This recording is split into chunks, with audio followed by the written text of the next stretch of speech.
ಇಂದಿನ ಒಂದು ಶಾಂತ ಮಾರ್ಗ ವೇದಿಕೆಯಲ್ಲಿ ರಾಜ್ಯದ ಪ್ರಖ್ಯಾತ ಟೀಚರ್ ಆಗಿ, ಮಾರ್ಗದರ್ಶಕರಾಗಿ, ಲೇಖಕರಾಗಿ ಗುರುತಿಸಿಕೊಂಡಂತಹ VRS ಸರ್ ಇದ್ದಾರೆ. ಅವರಿಗೆ ನಾನು ಸ್ವಾಗತ ಕೊಡ್ತಾ ಇದ್ದೀನಿ. ಸರ್, ಸ್ವಾಗತ ಸರ್. ನಮಸ್ತೆ ಸರ್. ಸೊ ನಮಗೆ VRS ಸರ್ ಹೇಗೆ ಪರಿಚಿತ ಅಂದರೆ ಪುಸ್ತಕದ ಮೂಲಕ ಪರಿಚಯ. ಸೊ ಅವರ ಒಂದು ಕೈ ಬರಹದಲ್ಲಿ ಮೂಡಿರುವಂತಹ ಪುಸ್ತಕ ಸಮಗ್ರ ಸ್ಪರ್ಧಾ ವಿಜ್ಞಾನ.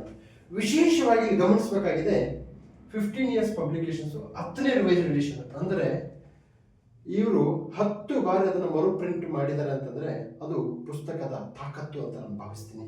ವಿಶೇಷವಾಗಿ ಇಲ್ಲಿ ನನಗೆ ಕಂಡು ಬರ್ತಕ್ಕಂಥದ್ದು NCERT, DSCERT ಪುಸ್ತಕಗಳು ಮತ್ತು ಪ್ರಮುಖ ಆ್ಯಪ್ಸ್ ಅಂಡ್ ವೆಬ್ಸೈಟ್ ಆಧರಿಸಿ ರಚಿಸಲಾಗಿದೆ. ಬಹಳಷ್ಟು ಬಾರಿ ತಾವುಗಳೆಲ್ಲ NCERT ಓದಬೇಕು, ಸ್ಟೇಟ್ ಬುಕ್ಸ್ ಓದಬೇಕಂತ ಹೇಳ್ತೀವಿ. ಅವುಗಳ ಸಾರವನ್ನು ಹೀರಿಕೊಂಡು ಈ ಒಂದು ಆಕೃತಿ ರಚನೆ ಆಗಿದೆ ಅಂತ ನಾನು ಭಾವಿಸ್ತೀನಿ. ಸೊ ಈ ಪುಸ್ತಕದ ಕುರಿತು ಸರ್ ಅವ್ರು ಏನು ಹೇಳ್ತಾರೆ ಅನ್ನೋದ್ರ ಬಗ್ಗೆ ಅವ್ರ ಮಾತನ್ನ ಕೇಳೋಣ. ಸರ್, ಹೇಳಿ ಈ ಪುಸ್ತಕದ ಬಗ್ಗೆ. ನಮಸ್ತೆ. ಈ ಪುಸ್ತಕದಲ್ಲಿ ನೀವು ಏನು ವಿಶೇಷತೆ ನೋಡ್ಬೋದು ಅಂತಂದ್ರೆ, ಇಷ್ಟು ಏರಿಯಾಗಳನ್ನ ಕವರ್ ಮಾಡಿದ್ದೀನಿ. ಬಯಾಲಜಿ, ಜೀವಶಾಸ್ತ್ರ ಇರುತ್ತೆ, ಪರಿಸರ ಶಾಸ್ತ್ರ ಇರುತ್ತೆ, ರಸಾಯನ ಶಾಸ್ತ್ರ ಇರುತ್ತೆ, ಭೌತಶಾಸ್ತ್ರ ಇರುತ್ತೆ, ವಿಜ್ಞಾನ ಮತ್ತು ತಂತ್ರಜ್ಞಾನ ಇರುತ್ತೆ, ಇಂದಿನ ಪ್ರಶ್ನೆಗಳ ಪತ್ರಿಕೆಗಳ ಅವಲೋಕನ ಇರುತ್ತೆ.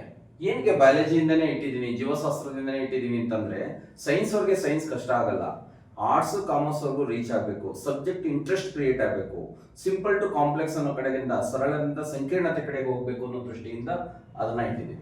ಈಗ ಬಯಾಲಜಿನಲ್ಲಿ ನೀವು ಯಾವುದೇ ಪದ ಬಳಸಿದ್ರು ನೀರು, ಕಲ್ಲು, ಮಣ್ಣು, ಗಿಡ ಇದೆಲ್ಲ ನೋನ್ ಥಿಂಗ್ಸ್. ಅದಾದ ನಂತರ ಪರಿಸರ ಶಾಸ್ತ್ರ ಯಾಕೆ ಇಟ್ಟಿದ್ದೀನಿ ಅಂದ್ರೆ, ಜೀವಶಾಸ್ತ್ರದ ಒಂದು ಅವಿಭಾಜ್ಯ ಅಂಗ ಅದು. ಇವೆರಡನ್ನೂ ಕಲ್ತಾದ್ಮೇಲೆ ಕೆಮಿಸ್ಟ್ರಿ ಕಲಿಯೋದ್ರಿಂದ ಏನಾಗುತ್ತೆ ಅಂದ್ರೆ ಅದಕ್ಕೆ ಪೂರಕವಾಗಿರೋದು. ಕೆಮಿಸ್ಟ್ರಿ ಒಂದು ಸ್ವಲ್ಪ ಕಾನ್ಸೆಪ್ಟ್ ಡಿಫಿಕಲ್ಟಿ ಯಾಕಾಗುತ್ತೆ ಅಂದ್ರೆ, ನೀವು ಅಡಿಗೆ ಉಪ್ಪು ಕೊಡಿ ಅಂತ ಕೇಳ್ತಿರೋ ಹೊರತು ಸೋಡಿಯಂ ಕ್ಲೋರೈಡ್ ಕೊಡಿ ಅಂತ ಕೇಳಲ್ಲ. ದಿನನಿತ್ಯದಲ್ಲಿ ಇದು ಬಳಕೆ ಆಗೋದಿಲ್ಲ, ಅದನ್ನ ಒಂದು ಸ್ವಲ್ಪ ಡಿಫಿಕಲ್ಟಿ ಅನ್ಸುತ್ತೆ.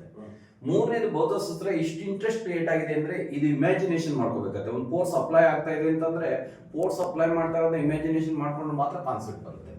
ಅದಕ್ಕೋಸ್ಕರ ಇವು ಇಷ್ಟು ಕಲ್ತಾದ್ಮೇಲೆ ತಂತ್ರಜ್ಞಾನ, ಬಯಾಲಜಿಯಿಂದನೂ ಇದೆ ಬಯೋಟೆಕ್ನಾಲಜಿ, ಇದನ್ನು ತೆಗೆದುಕೊಂಡ್ರು ಕೂಡ ನ್ಯೂಕ್ಲಿಯರ್ ಟೆಕ್ನಾಲಜಿ ಇದೆ, ಫಿಸಿಕ್ಸ್ ತೆಗೆದುಕೊಂಡ್ರು ಕೂಡ ಸ್ಪೇಸ್ ಇದೆ. ಅಂದ್ರೆ ನೀವು ಸಮಗ್ರವಾಗಿ ಓದೋದಕ್ಕೆ ಹೆಲ್ಪ್ ಆಗುತ್ತೆ ಅಂತ. PC ಇಂದ ಹಿಡಿದು UPSC ವರೆಗೆ ಚಾಪ್ಟರ್ ವೈಸ್ ಏನೇನು ಕ್ವಶನ್ಸ್ ಬಂದಿದೆ, ಕ್ವಶನ್ಸ್ ವಿತ್ ಕೀ ಆನ್ಸರ್ಸ್ ಇದೆ. ಇವತ್ತು ಕ್ವಶನ್ಸ್ ಅನ್ನ ಅಪ್ಲೈಡ್ ಮಾಡ್ತಿದ್ದೇನೆ. ಒಂದು ಕಾಂಪಿಟೇಟಿವ್ ಎಕ್ಸಾಮ್ ಬಂದ್ಬಿಟ್ಟು ಆಸ್ಪಿರೆಂಟ್ಸ್ ನ ನೀವು ಇಂಟ್ರಾಕ್ಟ್ ಮಾಡಿದ್ರೆ, ಸೈನ್ಸ್ ಒಂದು ಸ್ವಲ್ಪ ಡಿಫಿಕಲ್ಟ್ ಆಗಿತ್ತು ಅಂತ ಹೇಳ್ತಾರೆ. ಕಾರಣ ಕಲ್ತಿರುವಂತ ಜ್ಞಾನವನ್ನ ಅನ್ವಯ ಮಾಡ್ಕೊಂಡಿರಲ್ಲ, ಅದು ಸಮಸ್ಯೆ ಆಗುತ್ತೆ. ಅದಕ್ಕೋಸ್ಕರ ಇದೊಂದು special science, current events related ಆಗಿ ಇರೋದಕ್ಕೆ. ಒಂದು ಚಾಪ್ಟರ್ ಅಲ್ಲಿ ಇದು A1 ಸೈಜ್ ಅಂತ ಹೇಳ್ತೀವಿ. A4 ಸೈಜ್ ಈಕ್ವಲೆಂಟ್ ಆಲ್ಮೋಸ್ಟ್ ಹತ್ರ ಇರುತ್ತೆ ಅಂತ ತಿಳ್ಕೊಳ್ಳಿ. A4 ಸೈಜ್ ಫೆಮಿಲರ್ ಆಗಿರುತ್ತೆ ಅವ್ರಿಗೆ. ರನ್ನಿಂಗ್ ನೋಟ್ಸ್ ಇರುತ್ತೆ. ಚಿತ್ರನ ತುಂಬಾ ಮಿನಿಮೈಸ್ ಮಾಡಿದೀನಿ, ಕಾರಣ ಏನಂದ್ರೆ ಸ್ಪೇಸ್ ಜಾಸ್ತಿ ಹಿಡಿಯುತ್ತೆ, ವೇಸ್ಟ್ ಮಾಡೋದು ಬೇಡ ಅಂತ. ಆಮೇಲೆ ಇದು ಕೀ ನೋಟ್ ಆಫ್ NCERT ಇರುತ್ತೆ, ಅದು ರಿಮೆಂಬರಿಂಗ್ ಮಾಡ್ಕೋಬೇಕಾಗಿರೋದು. ಆಮೇಲೆ ಹಿಂದಿನ ಪ್ರಶ್ನೆಗಳ ಅವಲೋಕನ ಇರುತ್ತೆ. ಒಂದು ಚಾಪ್ಟರ್ ಹೋದ್ಮೇಲೆ ಪರಿಪೂರ್ಣತೆ ತೆಗೆದುಕೊಂಡು ನೆಕ್ಸ್ಟ್ ಚಾಪ್ಟರ್ ಹೋಗ್ಬೇಕು. ನೆಕ್ಸ್ಟ್ ಸರ್ ಅವ್ರದ್ದು ನಾನು ಮಾತಾಡಬೇಕಾದ್ರೆ ಒಂದು ಬಹಳ ಇಂಪಾರ್ಟೆಂಟ್ ಪಾಯಿಂಟ್ಸ್. ಈ ಕರ್ನಾಟಕದಲ್ಲಿ ಒಂದು ಇಂಗ್ಲಿಷ್ ಮೀಡಿಯಂ ವಿದ್ಯಾರ್ಥಿಗಳು ಇರ್ತಾರೆ, ಅವ್ರ ಒಂದು ರೀತಿಯಲ್ಲಿ ಅನಾಥ ಮಗು ಅಂತಾರ. ಏನಕ್ಕೆ ಅಂದ್ರೆ ಇಂಗ್ಲಿಷಲ್ಲಿ ಮೆಟೀರಿಯಲ್ ಸಿಗಲ್ಲ. ನೀವು ಕರ್ನಾಟಕ ಹಿಸ್ಟ್ರಿಗೆ ಹೋದ್ರೆ ಇಂಗ್ಲಿಷ್ ಬುಕ್ಕೇ ಸಿಗಲ್ಲ, ಬಟ್ UPSC ಹೋದ್ರೆ ಕನ್ನಡದ ಮಕ್ಕಳು ಅನಾಥ ಅಲ್ಲಿ. ಸೊ ಈ ಒಂದು ಅನಾಥ ಪ್ರಜ್ಞೆಯನ್ನು ತೊಡೆದು ಹಾಕುವ ನಿಟ್ಟಿನಲ್ಲಿ ಇಂಗ್ಲಿಷಲ್ಲೂ ಸಹ ಈ ಒಂದು ಪುಸ್ತಕ ಬೇಕು ಅನ್ನೋ ನಿಟ್ಟಿನಲ್ಲಿ ಅವರ ಒಂದು ಮತ್ತೊಂದು ಪುಸ್ತಕ ಸೇಮ್ ಫಾರ್ಮೆಟ್ ಸ್ಮಾರ್ಟ್ ಸೈನ್ಸ್ ಅಂತಕ್ಕಂತಹ ಪುಸ್ತಕ ಇದೆ. ನೋಡಿ, ಇಲ್ಲಿ again UPSC, IAS, SSC, RRB, KPSC, so different banking, IBPS, PO, board, okay, ಈ ಎಲ್ಲ ಅಂಶಗಳಿಂದ ಈ ಎಕ್ಸಾಮ್ಸ್ಗಳಿಗೆ ಉಪಯೋಗ ಆಗ್ತಕ್ಕಂಥದ್ದು ಮತ್ತು ಅಲ್ಲಿಂದ ಮಾಹಿತಿಯನ್ನು ಪಡ್ಕೊಂಡ್ಬಂದಿದ್ದು ಸಹ. They have told very clearly previous year question paper ಅಂತಂದ್ರೆ it includes even SSC also. Okay, so ಇದು ಸೈನ್ಸ್ಗೆ ಸಂಬಂಧಪಟ್ಟ ಹಾಗೆ ಇಂಗ್ಲಿಷ್ ಮಾದರಿ. ಓಕೆ, ಇದು ಎಲ್ಲಿ ಸಿಗುತ್ತೆ ಅಂತಂದ್ರೆ ಎಲ್ಲ ಕಡೆನೂ ಸಿಗುತ್ತೆ. ಫ್ಲಿಪ್ಕಾರ್ಟ್ ಸಿಗುತ್ತೆ, ಅಮೆಝಾನ್ ಸಿಗುತ್ತೆ. ನಾವು ಲಿಂಕ್ ಅನ್ನ ನಾವು ಕಾಮೆಂಟ್ ಸೆಕ್ಷನ್ ಅಲ್ಲಿ ಮೆನ್ಷನ್ ಮಾಡ್ತೀವಿ. ಸೊ ಇಂಗ್ಲಿಷ್ ಪುಸ್ತಕದ ಕುರಿತು ಸರ್ ಅನಿಸಿಕೆ ಕೇಳೋಣ. ಇಂಗ್ಲಿಷ್ ಆಕ್ಚುಲಿ ಆಸ್ಪಿರೆಂಟ್ಸ್ ತುಂಬಾ ಬೇಡಿಕೆಯನ್ನ ಇಟ್ರು. ಕನ್ನಡ ಬರೀತಿದ್ದೀರಾ, ಹಂಗೆ ಇಂಗ್ಲಿಷ್ ಒಂದು ಪ್ಯಾರಲಲ್ ಆಗಿ ಕೊಡಿ, ಹೇಗಿದ್ರು ಡ್ಯುಯಲ್ ಲ್ಯಾಂಗ್ವೇಜ್ ಅಲ್ಲಿ ಕ್ಲಾಸ್ ಮಾಡ್ತೀರಾ, ಅದನ್ನ ನಮ್ಗೆ ಹೆಲ್ಪ್ ಆಗುತ್ತೆ ಅಂತ ಅದನ್ನು ಕೂಡ ಬರೆದ್ವಿ. ಆಮೇಲೆ ಈಗ ಒಂದು ಕನ್ಫ್ಯೂಷನ್ ಆಗ್ತಾ ಇತ್ತು, ಅದೊಂದು ಎಡಿಷನ್ ಇದೊಂದು ಎಡಿಷನ್ಸ್ ಅಂತ. ಇದನ್ನು 10th ಎಡಿಷನ್ಸ್ ಅಂತಾನೆ ಮಾಡಿದೀನಿ. ಅದರಿಂದ ಒಂದು 2 ಅಂದ್ರೆ ಸಮಗ್ರ ಸ್ಪರ್ಧಾ ವಿಜ್ಞಾನನೇ ಯಥಾವತ್ ಇಂಗ್ಲಿಷ್ ಅಲ್ಲಿ ಇರೋದು ಅನ್ನುವಂತ ಕಾನ್ಸೆಪ್ಟ್. ಆಮೇಲೆ ಯಾವುದು ಹಿಂದಿನ ಪ್ರಶ್ನೆಗಳಲ್ಲಿ ಎಷ್ಟು ಪ್ರಶ್ನೆ ಸೈನ್ಸ್ ಇಂದ ಬಂದಿತ್ತು, ಅದನ್ನ ನಮ್ಮ ಬುಕ್ ಇಂದ ಎಷ್ಟು ಕವರ್ ಆಗಿದೆ, ಎಷ್ಟು % ಯೂಸ್ ಆಗಿದೆ ಅನ್ನೋದು ಕೂಡ ಬಂದಿದ್ವಿ. ಇದ್ರದ್ದು ನನ್ನ ಫೇಸ್ಬುಕ್ ಎಲ್ಲ ಹೋದ್ರೆ ನಿಮ್ಗೆ ಡಾಕ್ಯುಮೆಂಟ್ಸ್ ಕೂಡ ರೆಕಾರ್ಡ್ ಕೂಡ ಸಿಗುತ್ತೆ ಯಾವ ಎಕ್ಸಾಮ್ ಅಲ್ಲಿ ಎಷ್ಟು ಬಂದಿತ್ತು ಅನ್ನೋದು. ಓಕೆ, ಏನ್ ಸರ್ ಇದು 6G ಜನರೇಷನ್ ಬುಕ್ ಅಂದ್ರೆ? ಅಂದ್ರೆ ನಾವು ಟೆಕ್ನಾಲಜಿ ಎವ್ರಿ ಮಿನಿಟ್ ಚೇಂಜ್ ಆಗ್ತಾ ಇರುವಂತ ಒಂದು ಹೌದು. ಅದ್ರೊಳಗೆ ಇವತ್ತಿಗೆ ಏನ್ ರೀಚ್ ಆಗಿದೆ ಅಲ್ಲಿವರೆಗೂ ಅಂದ್ರೆ AI ವರ್ಗೂ ಟಚ್ ಮಾಡಿದೀವಿ. ಅಂದ್ರೆ ಆರ್ಟಿಫಿಷಿಯಲ್ ಇಂಟೆಲಿಜೆನ್ಸ್ ಟೆಕ್ನಾಲಜಿನಲ್ಲಿ ಹಾಕಿದೀವಿ ಅಂತಂದ್ರೆ ನಾವು ನಮ್ದು ಇಂಡಿಯಾದಲ್ಲಿ ಜನರೇಷನ್ಸ್ ಒಂದ್ ಸ್ವಲ್ಪ ಕಡಿಮೆ ಆಗಿರ್ಬೋದು, ಬಟ್ AI ರೀಚ್ ಆಗೋದನ್ನ 100% ಅಚೀವ್ ಮಾಡ್ತೀವಿ ಶಾರ್ಟ್ ಟೈಮ್ ಅಲ್ಲಿ. ಅದಕ್ಕೋಸ್ಕರ ನೋಡಿ, ಅಗೇನ್ ನಿಮ್ಗೆ ಹೇಳ್ತಾ ಇದ್ದೀನಿ, ನೀವು ಸೈನ್ಸ್ ಅಲ್ಲಿ sir C V Raman, doctor APJ Abdul Kalam ಆಗುವ ಅವಶ್ಯಕತೆ ಇಲ್ಲ. ಸೈನ್ಸ್ ಅಲ್ಲಿ ರುಚಿಗೆ ತಕ್ಕಷ್ಟು ನಾವು ಓದಬೇಕಾಗುತ್ತೆ. ಆ ರುಚಿಯನ್ನು ಅರ್ಥ ಮಾಡಿಕೊಂಡು ಎಷ್ಟು ಕೊಟ್ಟರೆ ಭವಿಷ್ಯ ನಿರ್ಮಾಣ ಆಗುತ್ತೆ ಅನ್ನೋದನ್ನ ತಮ್ಮ ಅನುಭವದ ಆಳದಿಂದ, ಜ್ಞಾನದ ಶಿಖರದಿಂದ ಈ ಒಂದು ಪುಸ್ತಕವನ್ನು ರಚನೆ ಮಾಡಿರ್ತಕ್ಕಂಥದ್ದನ್ನು ನೋಡಬಹುದು. Okay fine. ಈಗ ಮತ್ತೊಂದು ಪುಸ್ತಕ ಇದೆ, ಸ್ಪರ್ಧಾ ವಿಶ್ವಾಸ್. ಸೊ PSC ಪ್ರಶ್ನೋತ್ತರಗಳ ಕೈಪಿಡಿ. ಐ ಆಮ್ ಟೆಲಿಂಗ್ ಯು, ಪದೇ ಪದೇ ಹೇಳ್ತಾ ಇದ್ದೀನಿ, ಪ್ರಶ್ನೆ ಪತ್ರಿಕೆಗಳು ನಮ್ಮ ತಂದೆ ತಾಯಿಗಳು, ನಮ್ಮ ಬಂಧುಗಳು, ನಮ್ಮ ಭಗವದ್ಗೀತೆ ಇದ್ದ ಹಾಗೆ. ಸೊ ನಾವು ಗೌರ್ಮೆಂಟ್ ಎಕ್ಸಾಮ್ಸ್ ಅನ್ನ ಕ್ಲಿಯರ್ ಮಾಡ್ಬೇಕಂದ್ರೆ ಗೌರ್ಮೆಂಟ್ ಕ್ವಶನ್ ಪೇಪರ್ನ ಅದರ ನಾಡಿ ಮಿಡಿತವನ್ನ ಅರ್ಥ ಮಾಡ್ಕೋಬೇಕು. ಯಾವತ್ತು ಅರ್ಥ ಮಾಡ್ಕೊಳ್ತೀವೋ ಅವತ್ತು ಎಕ್ಸಾಮ್ಸ್ ಅನ್ನ ಕ್ಲಿಯರ್ ಮಾಡ್ತೀವಿ. ಈ ನಿಟ್ಟಿನಲ್ಲಿ ನಾವು ಪ್ರಶ್ನೆ ಪತ್ರಿಕೆಗೆ ಸಂಬಂಧಪಟ್ಟ ಹಾಗೆ ಯಾವುದನ್ನು ಓದಬೇಕು, ಯಾವುದನ್ನು ಓದಬಾರ್ದು ಅನ್ನೋ ಒಂದು ನಿಟ್ಟಿನಲ್ಲಿ ಹೈ ಯೀಲ್ಡಿಂಗ್ ಟಾಪಿಕ್ ಕ್ಲಾಸಸ್ನ ನಾವು ಮಾಡ್ತಾ ಇದ್ದೀವಿ. ಸೊ ಏನನ್ನು ಓದಬೇಕು ಅಂತ ಗೊತ್ತಾಗೋದ್ರ ಜೊತೆಗೆ ಏನನ್ನು ಓದಬಾರ್ದು ಅನ್ನೋದು ಸಹ ಸ್ಪಷ್ಟವಾಗಿ ಗೊತ್ತಾದಾಗ ನಾವು ಎಕ್ಸಾಮ್ಸ್ ಅನ್ನ ಕ್ಲಿಯರ್ ಮಾಡ್ತೀವಿ. ಕ್ವಶನ್ ಪೇಪರ್ ಒಂದು ನಿಮ್ಮ ಬಾಳಿಗೆ ಬೆಳಕು, ದಾರಿದೀಪ ಆಗ್ತವೆ.